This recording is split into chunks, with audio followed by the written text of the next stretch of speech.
This video brought to you by my YouTube members and patrons. Thank you guys.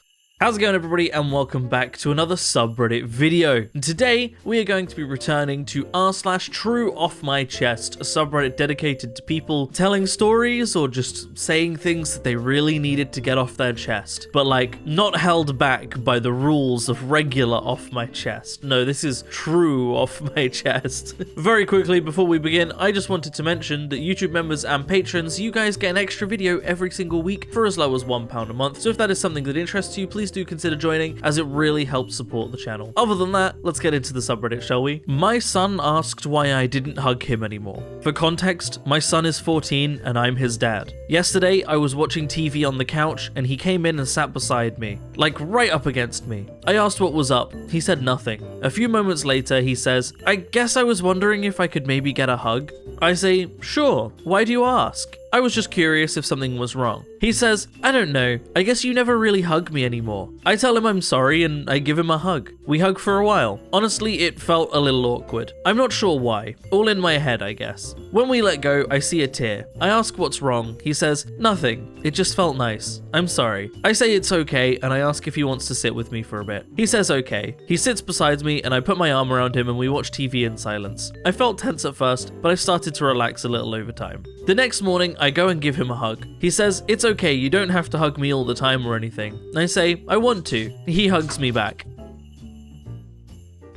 Anyways, I guess I'm a terrible parent because my son has to ask me to hug him and act like I care about him for some reason. I feel weird hugging my own son. End of rant. OP, I think it's important to note that you're not a bad parent, right? The fact that your son felt comfortable enough to come up and ask you something like this, you know, your son felt comfortable enough to go to you and say, "Please, can you hug me more often because it feels like you don't hug me as much anymore." And not only that, for him to ask that and for you to say yes and to make that change to make him feel more loved and to hug him more often, I think that pretty clearly shows that you're not a bad dad. You know, a bad dad, their son wouldn't feel comfortable asking them a question like that, and they probably wouldn't reciprocate, you know? So you're not a bad dad. At the end of the day, it's probably a generational thing, or possibly even just a way you were raised, you know? If your dad didn't hug you very much when growing up, then that's kind of the behavior you're going to have picked up as a dad thing, right? However subconscious that may be, you mimic your parents when you grow up. You kind of act the way that they did when you were young. So I think it's normal that this is something that's happened, and I think it's amazing that he could ask you that, and it's amazing that you said yes. So not a bad dad. I feel like it really needs to be stated, OP, that you are not a bad dad. Good.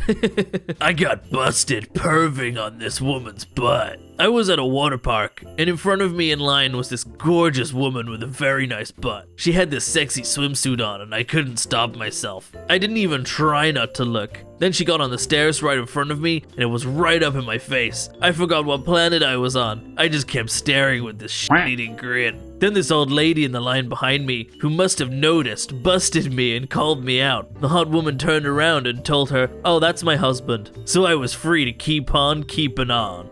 Gotcha. I just wanted to say to the world how lucky I am. I hope you all find love and happiness and good butts. You're free to gawk at. So, when I first read this, I interpreted this as this guy was perving on a woman, was caught, and then that woman, like, covered for him to save face or to not create drama or whatever.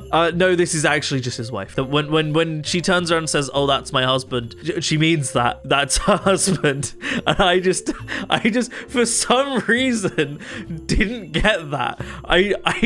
Her explicitly saying, "Oh, that's my husband," I didn't interpret that in that way for some reason. Am I stupid? Did anyone else have that? Or is it just me?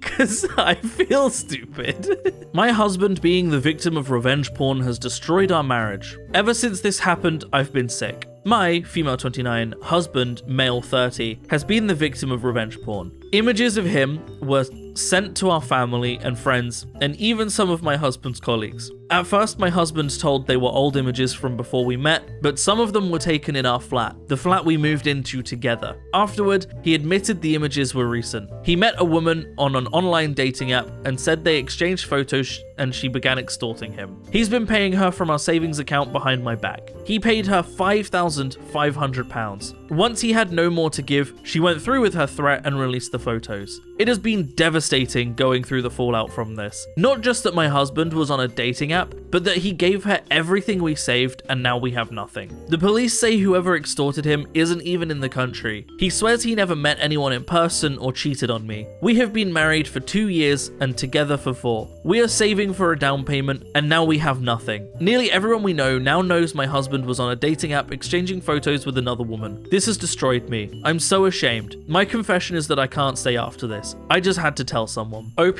there is nothing for you to feel ashamed about in this, okay? Your husband is the issue. Your husband is the piece of shit that has caused all of this, right? Not only was he on a dating site, and he claims that he never met anyone in person or cheated on you, okay? But if he's on a dating site, that's the intention, right? And not only that, if he's on a dating site and is sending pictures of himself to a woman online, what more is there to say in that regard? But the fact that instead of owning up to it and saying, look, I cheated on you, he gave away £5,500 of your money and then still had all of those photos released. He's a fucking idiot as well as a cheater, right? The fact that he sent nudes to a stranger online and then lost all of your money makes him a fucking idiot, okay? So you have nothing to feel ashamed about, OP. And if you leave this man, and for the love of God, I hope you do, please get the fuck out of there. No one would blame you because of this fucking muppet who sent nudes to a stranger online, got extorted, and instead of owning up to it, gave away all of your money and then had it released anyway. He's a fucking idiot. You deserve better. I know how upsetting it must be, genuinely, to have this happen with your husband and to lose all of the money that you've been saving. That's a really shit and horrible situation, but trust me, you will be better once you're out. You will 100%.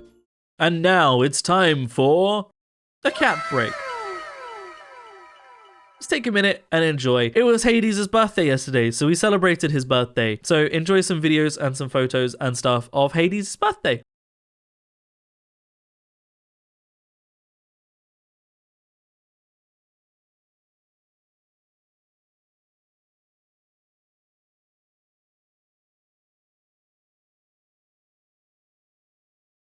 And back to the video. I sometimes pretend to get fired when customers scream at me, and it weirdly makes me feel better. So I'm in college and work weekends at this little diner near campus. Most of the regulars are chill, but every now and then you get someone who just shows up looking for a fight. It's always over the dumbest stuff too, like they'll explode because their toast is too crispy, or their coffee isn't boiling hot. One time this older guy completely lost it on me over how his eggs were cooked. I didn't do anything about it. They were literally fine, but he wouldn't stop yelling. The manager, who's my age and also a student, stepped in and just goes, "That's it, you're fired." I played along, took off my apron and started fake begging like, "Please, I need this job. I'm paying my way through college. I can't lose it." He stayed stone cold. The guy who was raging instantly panicked and started saying, No, it's not that serious. Don't fire them. It's fine." He went from furious to apologizing in about 5 seconds. We've done it a couple more times since then, when people come in acting like complete monsters. Every single time the angry person backs down. It actually feels kind of satisfying watching them realize their meltdown might actually have consequences for someone just trying to survive. I told my friends about it, and they said it's messed up because those people probably go home thinking they cost some broke college kid their job. But I don't feel guilty. If you can't treat workers with basic decency, maybe you deserve a little wake-up call. That's all. Just needed to get that off my chest. I love this as an idea, and I wish that more places did it. More workplaces, the managers should come out and fake fire people when they're getting yelled at. Not only because it might get the people yelling at them to back down, but because at the end of the day, it's probably the quickest way to have the people doing doing the yelling feel like their problem was,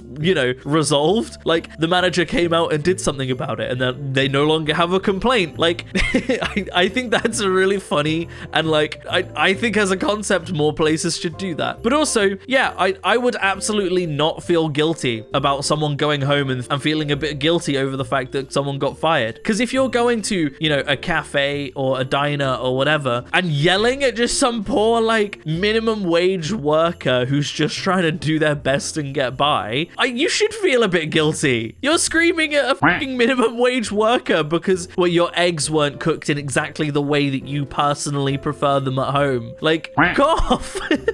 That's all I have to say in that regard. Like, you should go home and feel guilty for that. I went to a comedy show, got called ugly, and cried. I'm 25 female, and for my mum's 59th birthday, I took her to see one of her favorite famous comedians last night. She insisted upon sitting in the front row since it's her birthday and she'd never done so before. I told her repeatedly I really didn't want to, since I just wanted to enjoy the show and didn't want the risk of being roasted. But I gave in and figured it couldn't be that bad. Though, since the comedian and the crowd were all around my mum's age, I knew he would say something to me since I stood out as probably the only person under 40 there. Well, my worst fear ended up coming true. Not only did the comedian interact with me, but he said I must have been in a fire because I look way older than my mum.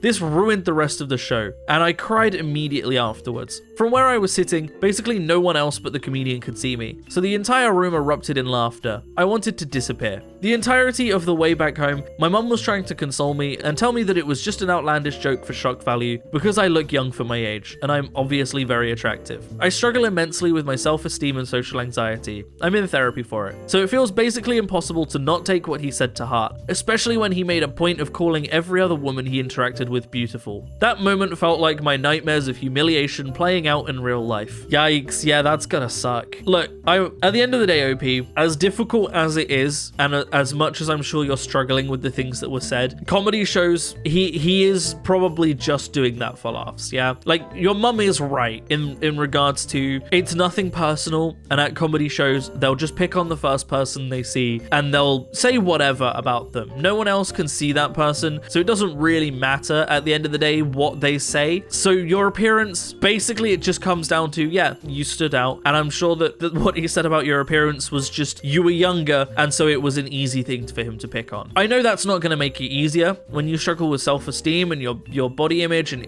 image issues like that. I feel like no one can really say anything that makes these things feel better, right? Because the negatives always override the positives when it comes down to these things, and I totally get that. So yeah, I'm sorry that this happened to you, OP, because I feel like there's nothing I can really say. However, I do think this is an incredible way to get at a comedian that you don't like. If you go to a comedian's show that you don't like, you sit right in that front row so that you get picked on and they roast you, and you just cry, right? Like, just anybody that has a comedian they don't like, do this. Go to your comedian's show, front row, get picked on, ugly cry in the front, you know? By the way, OP, I'm not saying that you ugly cried. I'm just saying that this is something that people should do, is ugly cry at the front, just full on loud ugly cry, make them as uncomfortable as possible, make it so that everybody in the show can hear you crying and that has completely overridden the joke, and see where they go from there, because I'd be really interested to see if they just try and move on and ignore the crying or if they actually do anything about it. I didn't know I had a dry butthole until suddenly I didn't. Basically the title. Apparently I've had a dry asshole all my life, and was none the wiser. Things only changed recently when I started taking a strong probiotic from a reputable brand. My whole body is more moist now, including my anus. How did I notice that my anus is more moist now? Wiping is like 80% easier. I'm not exaggerating. I no longer have poop clinging on for dear life onto what turned out to be a parchment dry asshole. So many things make more sense now. Anal sex for one, or how people can use only a few plies of toilet paper and not walk around with a shit-encrusted asshole. Since no one talks about butthole moisture, I had no idea my butthole had a moisture deficit, so I thought I'd make this post just in case other people were as blissfully unaware as I was. This is the weirdest ad for a probiotic that I've ever seen. But today I learned that I might have a dry butthole too, because I've never understood people that are like, yeah, I just use 1 square of toilet paper and that's all I need. Like, huh? What? I get through like half a roll. So maybe I do have a dry butthole. I'm not gonna start taking probiotics, but like, is there anything else I can do? Probiotics are expensive. Maybe I can start putting cocoa butter on my butthole to keep it moist. I'm sorry. I can't put that in. That can't stay in the video. Surely. What? Oh god. I'm gonna end the video there. That's it. That's all I can do. I'm sorry. Thank you very much for watching, everybody. I hope you have enjoyed. If you would like to support me in making more content like this, then I have a Patreon in the description down below. Or equally, you can click on that join button on the channel to support me. It helps a lot more than you might realize, but by no means should you feel like you have to. I'm going to keep making content regardless. But a huge, massive special thank you to all of the wonderful YouTube members and patrons that do support me. All of your names are up on screen right now. It genuinely helps so much, and it genuinely means so much. So thank you to everybody that does. Other than that, thank you so much for watching, everybody. I hope you have enjoyed, and as always, I will see you in the next video. Peace out.